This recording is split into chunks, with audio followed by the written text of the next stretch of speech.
আসসালামু আলাইকুম। আজকে আমি তোমাদেরকে চলন সম্পর্কে বোঝাবো এবং চিত্রের মাধ্যমে বোঝাবো। দেখো, সবগুলাই আমি তোমাদেরকে বোঝাবো চিত্রের মাধ্যমে, যাতে তোমরা খুব ভালোভাবে পুরো বিষয়টা কিন্তু বুঝে যাও।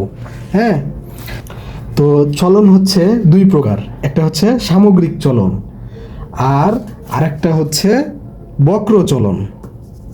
তো প্রথমে সামগ্রিক চলন সম্পর্কে জানা যাক। তো এইটা হচ্ছে নদী। হ্যাঁ, এই যে এখানে পানিগুলো দেখতে পাচ্ছ, নদীর পানি। আর এইটা হচ্ছে ছত্রাক। আর ছত্রাকের ভিতরে এই যে নীল নীল অংশগুলো দেখতে পাচ্ছ, এগুলোর নাম হচ্ছে জুওস্পোর। তো এই যে জুওস্পোরগুলা, এগুলা ছত্রাকের দেহ থেকে আলাদা হয়ে মনে করো এই যে নদীতে পড়ে গেল। ঠিক আছে? তো হবে কি, নদীর পানিতে এই যে জুওস্পোরগুলা কিন্তু ভাসবে। তাহলে এটা একটা জুওস্পোর, এটা একটা জুওস্পোর, এটা একটা জুওস্পোর, এটা একটা জুওস্পোর, এটা একটা জুওস্পোর। এখন তুমি যদি জুওস্পোরগুলোর দিকে দেখো, তাহলে এই যে পেছন দিকে একটা বাঁকানো অংশ আছে, এটা হচ্ছে জুওস্পোরটার লেজ। তাহলে এটা একটা জুওস্পোর এবং এটা তার লেজ। এটা হচ্ছে একটা জুওস্পোর, এটা তার লেজ। এটা হচ্ছে একটা জুওস্পোর, এটা তার লেজ। এটা একটা জুওস্পোর, এটা তার লেজ। এটা একটা জুওস্পোর, এটা তার লেজ। তো এই যে জুওস্পোরের লেজ, এটার কাজ হচ্ছে জুওস্পোরটাকে সাঁতারে সাহায্য করা। ঠিক আছে? তো প্রত্যেকটা জুওস্পোরের এই যে লেজগুলা, এগুলা জুওস্পোরটাকে সাঁতার কাটতে সাহায্য করবে। তো হবে কি, এই যে জুওস্পোরটা, এটা এই লেজের মাধ্যমে সাঁতার কেটে এই জায়গা থেকে এই জায়গায় চলে আসবে। ঠিক আছে? তো মনে করো এই জুওস্পোরটা সাঁতার কাটতে কাটতে কাটতে কাটতে কাটতে কাটতে এই জায়গায় চলে আসলো। ঠিক আছে? তো এরপরে এই জুওস্পোরটা এখানে এসে ছত্রাকে পরিণত হবে। ঠিক আছে? তো একটা বিষয় দেখো, এই যে জুওস্পোরটা সাঁতার কেটে এই জায়গা থেকে এই জায়গায় আসলো, এই যে চলে আসাটা, এটাকেই বলে চলন। ঠিক আছে? চলে আসাটাকেই বলে চলন। আবার এই যে জুওস্পোরটা, এটা এই যে লেজের মাধ্যমে সাঁতার কাটতে কাটতে কাটতে এই জায়গায় চলে আসবে। চলে আসার পর এটা একটা ছত্রাকে পরিণত হবে। এই জুওস্পোরটা এখানে এসে ছত্রাকে পরিণত হবে। ঠিক আছে? তো এই যে জুওস্পোরটা লেজের মাধ্যমে সাঁতার কাটতে কাটতে এই জায়গায় চলে আসবে, এটাকেই বলে চলন। আবার মনে করো এই জুওস্পোরটা এই যে লেজের মাধ্যমে সাঁতার কাটতে কাটতে এখান দিয়ে এই জায়গায় চলে আসবে, তারপর একটা ছত্রাকে পরিণত হবে। এই জুওস্পোরটাই কিন্তু এখানে ছত্রাকে পরিণত হবে। তো এই যে লেজের মাধ্যমে এই জায়গা থেকে এই জায়গায় চলে আসলো, এই চলে আসাটাকেই বলে চলন। তো এখানে বলেছে উদ্ভিদ দেহের, তার মানে এই যে ছত্রাকটার কোনো অংশ, তার মানে এই যে জুওস্পোরগুলো, হ্যাঁ, এগুলাই হচ্ছে অংশ আলাদা হয়ে। তাহলে এই যে জুওস্পোরগুলো কিন্তু আলাদা হয়ে এই যে পানিতে চলে আসলো। ঠিক আছে? এই যেগুলো পানিতে চলে আসলো। তারপর বলছে এক স্থান থেকে অন্য স্থানে যাই। দেখো, এই জুওস্পোরটা এই স্থান থেকে এই স্থানে আসলো, এই জুওস্পোরটা এই স্থান থেকে এই স্থানে আসলো, এই জুওস্পোরটা এই স্থান থেকে এই স্থানে আসলো, তবে তাকে সামগ্রিক চলন বলে। তাহলে এই যে চলনটা হইলো, এটাই হচ্ছে সামগ্রিক চলন।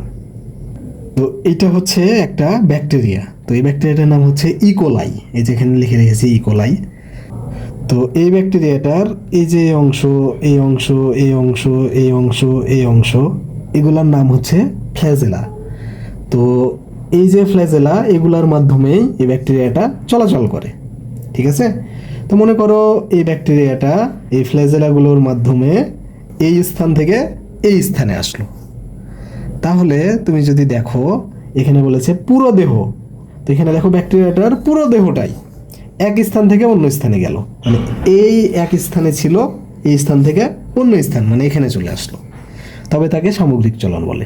তাহলে এই যে চলনটা, এটাই হচ্ছে সামগ্রিক চলন। তো এইটা হচ্ছে একটা ক্যালামাইডোমোনাস, এবং এই ক্যালামাইডোমোনাসটার এইটা হচ্ছে একটা ফ্ল্যাজেলা, এইটা হচ্ছে আর একটা ফ্ল্যাজেলা, এবং এই ক্যালামাইডোমোনাসটা এই ফ্ল্যাজেলাগুলোর মাধ্যমেই চলাফেরা করে। তো মনে করো এই ক্যালামাইডোমোনাসটার পুরা দেহ এই স্থান থেকে এই স্থানে চলে আসলো। তো তুমি যদি এখানে দেখো, বলেছে যে পুরো দেহ, তার মানে এই যে ক্যালামাইডোমোনাসটার পুরো দেহ এক স্থান থেকে অন্য স্থানে গেলে, তার মানে এই স্থান থেকে এই স্থানে আসলে তাকে সামগ্রিক চলন বলে। তার মানে এই চলনটা হচ্ছে সামগ্রিক চলন। আবার এখানে অনেকগুলো ভলভক্স দেখানো হয়েছে। তো মনে করো এই যে ভলভক্সটা, এই ভলভক্সটাকে আমরা জুম করে দেখাবো। তো জুম করে দেখাইলে এরকম দেখতে হবে, ঠিক আছে? তাহলে এইটা হচ্ছে একটা ভলভক্স, এবং এই ভলভক্সটার এটা হচ্ছে একটা ফ্ল্যাজেলা, এটা হচ্ছে আর একটা ফ্ল্যাজেলা, এবং এই ফ্ল্যাজেলাগুলোর মাধ্যমেই এই ভলভক্সটা চলাফেরা করে। তো মনে করো এই ভলভক্সটা এই স্থান থেকে এই স্থানে চলে আসলো। তো এই ভলভক্সটার পুরো দেহই কিন্তু এই স্থান থেকে এই স্থানে চলে আসলো। তো তুমি যদি এখানে দেখো পুরো দেহ, মানে এই ভলভক্সটার পুরো দেহ যদি এক স্থান থেকে অন্য স্থানে যায়, মানে এই স্থান থেকে এই স্থানে আসলে তবে তাকে সামগ্রিক চলন বলে। তাহলে এই যে চলনটা, এই চলনটাই হচ্ছে সামগ্রিক চলন। তো এখানে এটা হচ্ছে সূর্য।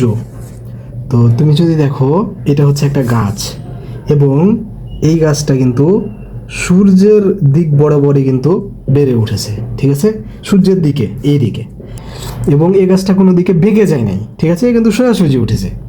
আবার এই গাছের মূলটা, এই যে এটা হচ্ছে গাছের মূল, মূলও কিন্তু সোজা আছে। তো এখানে যদি দেখো এই যে সূর্য, সূর্যের সোজা বরাবরই কিন্তু মূলটা আছে, মূলটা কিন্তু কোনো দিকে বাঁকিয়ে যায়নি, এদিকেও বাঁকায় নেই এদিকেও বাঁকায় নেই, ঠিক আছে? সূর্যের সোজা বরাবরই আছে। এখন মনে করো এইটা হচ্ছে একটা ঘর, হ্যাঁ, এবং ঘরটার এই অংশটুকু ফাঁকা, ঠিক আছে? এবং এটা হচ্ছে একটা গাছ, এবং এই গাছটাই মনে করো এইটা, ঠিক আছে, ঘরের ভিতরে রাখা হয়েছে। এবং এইটা হচ্ছে সূর্য। তো সূর্য থেকে আলো আসবে। তো এই যে সূর্যের যে আলোটা, এটা এই যে জানলার ভিতর দিয়ে আসছে, ঠিক আছে? এখন এই যে গাছটা, এই গাছটার এইটা হচ্ছে কাণ্ড, ঠিক আছে? এই অংশটা হচ্ছে কাণ্ড। তো কাণ্ড থেকে যেটা বের হয় তাকে বলে শাখা। তো এখানে কাণ্ড থেকে দেখো, কাণ্ড থেকে বের হয়েছে এটা, তার মানে এইটা হচ্ছে শাখা। আর শাখা থেকে যেটা বের হয় সেটাকে বলে প্রশাখা। তো শাখা থেকে বের হয়েছে যে এটা, এই অংশটুকু, তাহলে এটার নাম হচ্ছে প্রশাখা। তো যেহেতু সূর্যের আলো এই দিক দিয়ে আসছে, এই গাছটার এই যে কাণ্ড, এই যে শাখা, এই যে প্রশাখা, এটুকু বেঁকে যাবে। দেখো বেঁকে গেছে, কাণ্ড বেঁকে গেছে, তারপরে এই যে শাখা বেঁকে গেছে, এই যে প্রশাখা বেঁকে গেছে, ঠিক আছে? তো দেখো এখানে দুই কারণে বেঁকে যাবে, একটা হচ্ছে আলোর কারণে বেঁকে গেল, আর একটা হচ্ছে অক্সিন হরমোনের কারণে বেঁকে গেছে। তো তাহলে এখানে এই দুইটা কারণের নাম মনে রাখো, একটা হচ্ছে আলো আর একটা হচ্ছে অক্সিন হরমোন, ঠিক আছে? দরকার হলে লিখে রাখতে পারো। তো এখানে তুমি যদি দেখো এগুলা হচ্ছে মাটি। এখন মাটিতে এই যে গাছের মূলটা কিন্তু আবদ্ধ অবস্থায় আছে, মানে মাটির ভিতরে লেগে আছে। তার ফলে এই যে গাছটা, এই তো এক জায়গা থেকে আরেক জায়গায় চলতে পারবে না। গাছ কি এক জায়গা থেকে আরেক জায়গায় চলাফেরা করে? করে না, ঠিক আছে? কারণ তার মূল মাটির ভিতরে লেগে থাকে, মাটির ভিতরে আবদ্ধ থাকে, ঠিক আছে? তো এই কথাটাই বলেছে যে মাটিতে আবদ্ধ উদ্ভিদ, মানে এখানে গাছটার কথা বলেছে, এক স্থান থেকে অন্য স্থানে চলাচল করতে পারে না। এটা তো আমরা জানি যে গাছ এক স্থান থেকে অন্য স্থানে চলাচল করতে পারে না, এবং এদের অঙ্গগুলো নানাভাবে বেঁকে যায়। তো যেহেতু চলাফেরা করতে পারে না, তাই আলো যেদিক দিয়ে আসে ওই সাইডে বেঁকে যায়, ঠিক আছে? তাহলে এই যে অঙ্গগুলো নানাভাবে কিন্তু বেঁকে গেছে, এ ধরনের চলনকে বলে বক্রচলন, ঠিক আছে? তো তোমরা একটা বিষয় যদি দেখো, এই যে এখানে, তো বক্র মানে হচ্ছে বাঁকা বা বেঁকে যাওয়া। দেখো গাছটা কিন্তু বাঁকা হয়ে গেছে বা বেঁকে গেছে। আর চলন মানে তো চলনই, এই যে দেখো গাছটা সোজা ছিল, সে কিন্তু বেঁকে গেছে, মানে এই জায়গা থেকে এই জায়গায় চলে গেছে। এই যে দেখো থাকার কথা ছিল এ বরাবর, সে চলে এ বরাবর গেছে, তাহলে এটাও কিন্তু চলন, এ বরাবর থেকে এ বরাবর বেঁকে গেছে, এটাও কিন্তু চলন। এই কারণে এটার নাম হচ্ছে বক্রচলন। তো এখন আমরা অক্সিন হরমোন এই কথাটা নিয়ে একটু কাজ করব। তাই অক্সিন হরমোন কথাটা এখানে লিখে দাও। আর হরমোন হচ্ছে শরীরের ভিতরে থাকে, তাইলে এই যে অক্সিন হরমোনটা কিন্তু এই যে গাছের ভিতরেই থাকবে। তো ভিতরের জিনিসকে বলে বইয়ের ভাষায় অন্ত। তাহলে তুমি অন্ত কথাটা এখানে একবার লেখো, এখানে আরেকবার লিখে রাখো। আর দেখো এই যে অক্সিন হরমোনের কারণে কিন্তু এই গাছটা কিন্তু বেঁকে গেছে, তার মানে অক্সিন হরমোনের কিন্তু একটা প্রভাব আছে, বা অক্সিন হরমোন কিন্তু উদ্দীপনা তৈরি করছে, যার ফলে গাছটা বেঁকে গেছে। তাহলে এখানে তুমি প্রভাব আর উদ্দীপনা কথাটা লেখো। তো যে জিনিস প্রভাব তৈরি করে তাকে বলে প্রভাবক, তাহলে এখানে প্রভাবক কথাটা লেখো। আর যে জিনিস উদ্দীপনা তৈরি করে তাকে বলে উদ্দীপক, তাহলে তুমি এখানে উদ্দীপক কথাটা লেখো। তাহলে তুমি অক্সিন হরমোনের এখানে অন্ত আর অন্ত কথাটা লিখে রেখেছিলা। এখন অন্ত এটার পাশে তুমি প্রভাবক কথাটা লেখো, আর এখানে অন্তর পাশে তুমি উদ্দীপক কথাটা লেখো। তাহলে অন্ত প্রভাবক বা অন্ত উদ্দীপক হচ্ছে অক্সিন হরমোন। তো এখন আমরা আলো এটা নিয়ে জানবো। তাহলে তুমি এখানে আলো কথাটা লিখে দাও। এখন দেখো সূর্যের আলো আসে সূর্য থেকে, তাহলে সূর্যের আলোটা হচ্ছে গাছপালার বাইরের জিনিস, ঠিক আছে? যেহেতু সূর্যের আলো সূর্য থেকে আসে, তার মানে এটা তো গাছপালার মধ্য থেকে আসে না, তার মানে এটা গাছপালার বাইরের জিনিস, ঠিক আছে? তো বাইরের জিনিসকে বইয়ের ভাষায় বলে বহি বা পারিপার্শ্বিক।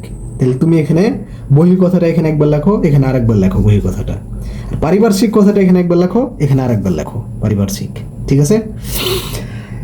আর সূর্যের আলো এটার প্রভাবে বা উদ্দীপনায় কিন্তু গাছটা বেঁকে গেছে, বা গাছের কাণ্ড শাখা প্রশাখা কিন্তু বেঁকে গেছে। তাহলে এখানে প্রভাব বা উদ্দীপনাটা তৈরি করছে আলো, তাই তুমি এখানে প্রভাব বা উদ্দীপনা কথাটা লিখে দাও। আর যে জিনিস প্রভাব তৈরি করে তাকে বলে প্রভাবক, তাহলে তুমি এখানে প্রভাবক কথাটা লিখে দাও। আর যে জিনিস উদ্দীপনা তৈরি করে তাকে বলে উদ্দীপক, তাহলে তুমি এখানে উদ্দীপক কথাটা লিখে দাও। এখন তুমি বহি এটার পাশে তুমি প্রভাবক কথাটা একবার লেখো, আবার এখানে বহি এই কথাটার পাশে তুমি উদ্দীপক কথাটা একবার লেখো। আবার এখানে পারিপার্শ্বিকের পাশে প্রভাবক কথাটা একবার লেখো, আবার এখানে পারিপার্শ্বিকের পাশে উদ্দীপক কথাটা একবার লেখো। তাহলে বহি প্রভাবক বা বহি উদ্দীপক, পারিপার্শ্বিক প্রভাবক বা পারিপার্শ্বিক উদ্দীপক হচ্ছে আলো, ঠিক আছে? এই চারটা কথা একই জিনিস, ঠিক আছে? তাহলে এখন পুরো বিষয়টা হচ্ছে অন্তঃ প্রভাবক বা অন্তঃ উদ্দীপক হচ্ছে অক্সিন হরমোন, আর বহি প্রভাবক বা বহি উদ্দীপক বা পারিপার্শ্বিক প্রভাবক বা পারিপার্শ্বিক উদ্দীপক হচ্ছে আলো। তো আমরা কিন্তু বক্রচলন সম্পর্কে জেনে নিলাম। এখন বক্রচলনের একটা আলাদা ভাগ আছে, ঠিক আছে? সে ভাগটার নাম হচ্ছে ফটোট্রপিজম বা ফটোট্রপিক চলন। তো তুমি এখানে যদি দেখো যে গাছটা কিন্তু বেঁকে গেল, তো বেঁকে গেল কিসের কারণে? আলোর কারণে। তাহলে তুমি এই কথাটা লেখো, আলোর কারণে বাঁকা। তো আলো এটাকে বইয়ের ভাষায় বলে ফটো, আর বেঁকে যাওয়া এটাকে বইয়ের ভাষায় বলে ট্রপিজম। তার মানে আলোর কারণে বাঁকলে তাকে বলে ফটোট্রপিজম, ঠিক আছে? অথবা এটার আরেকটা নাম আছে ফটোট্রপিক চলন, ঠিক আছে? ফটো আলো এটাকে তুমি বলতে পারো ফটো, আর বেঁকে যাওয়াকে বা বাঁকাকে বলে ট্রপিক। আর যেহেতু গাছটা সোজা ছিল, বেঁকে যাচ্ছে, তার মানে কিন্তু সে চলে যাচ্ছে, চলতেছে, ঠিক আছে? তাই এটাকে বলা যাবে চলন। তো তুমি একটা বিষয় যদি এখানে দেখো, আলো আছে এই দিকে, মানে এই যে ডান দিকে, তো গাছটা ছিল সোজা বরাবর, সে বেঁকেছে কিন্তু এই দিকে, মানে ডান দিকে, ঠিক আছে? তাহলে আলোর দিকে বাঁকলো, ঠিক আছে? গাছটা আলোর দিকে বাঁকলো, তাহলে আলোর দিকে বাঁকা এটাকে তুমি লিখে দাও। আর আলোর দিকে বাঁকলে তাকে বলে পজিটিভ ফটোট্রপিজম। এখন আমরা দেখে নেব যে গাছটার কি জিনিস বাঁকলো, ঠিক আছে? তুমি যদি এখানে দেখো, এই যে এই জিনিসটা বাঁকলো, এই জিনিসটার নাম হচ্ছে কাণ্ড, অর্থাৎ কাণ্ড বাঁকলো। এরপরে এই জিনিসটা বাঁকলো, এরপর এই জিনিসটা বাঁকলো, তো এই জিনিসটার নাম হচ্ছে শাখা, অর্থাৎ শাখা বাঁকলো। এরপর এই জিনিসটা বাঁকলো, তো এই জিনিসটার নাম হচ্ছে প্রশাখা, অর্থাৎ প্রশাখাও বাঁকলো। তাহলে গাছটার কাণ্ড শাখা প্রশাখা সবগুলাই বাঁকলো, ঠিক আছে? তাহলে এই যে এখানে লিখে দাও কাণ্ড শাখা প্রশাখা। তাহলে পজিটিভ ফটোট্রপিজমে গাছের কাণ্ড শাখা প্রশাখা আলোর দিকে বেঁকে যায়, ঠিক আছে? আর বাঁকা বা বেঁকে যাওয়া এই শব্দটাকে তুমি চলনও বলতে পারবা, ঠিক আছে? তো আমরা শাখা প্রশাখা এই কথা দুইটা বাদ দিয়ে দেবো, আমরা শুধু কাণ্ড কথাটা আপাতত নেব। তো কাণ্ডের আলোর দিকে বাঁকা এই কথাটাকে তুমি কাণ্ডের আলোর দিকে চলন এই কথাটা বলতে পারো, ঠিক আছে? আবার তুমি যদি দেখো আলো আছে কোন দিকে? এই দিকে, অর্থাৎ ডান দিকে। আবার গাছটার মূল মানে এই অংশটুকা বেঁকেছে কোন দিকে? এই যে এইদিকে, বাম দিকে, ঠিক আছে? তাহলে আলো আছে এইদিকে ডান দিকে, আর গাছটার মূল বেঁকেছে এইদিকে বাম দিকে। তাইলে এই যে বেঁকে গেল, এই বেঁকে যাওয়াটা হইলো আলোর বিপরীত দিকে। আলো আছে ডান দিকে, বেঁকেছে বাম দিকে, তার মানে বিপরীত দিকে, ঠিক আছে? তাহলে এই যে আলোর বিপরীতে বাঁকা এই কথাটা লিখে দাও। তা আলোর বিপরীতে যদি বাঁকে বা বেঁকে যায় তাহলে তাকে বলে নেগেটিভ ফটোট্রপিজম, ঠিক আছে? তাহলে নেগেটিভ ফটোট্রপিজম কার হইলো? এই যে মূলের, ঠিক আছে? তো বাঁকা বা বেঁকে যাওয়াকে বলা যায় চলন, ঠিক আছে? তাহলে চলন কথাটা এখানে লিখে দাও। আর ছোটবেলায় আমরা পড়েছিলাম আলোর বিপরীত, আলোর বিপরীতকে কি বলা হয় বলো তো? অন্ধকার, ঠিক আছে?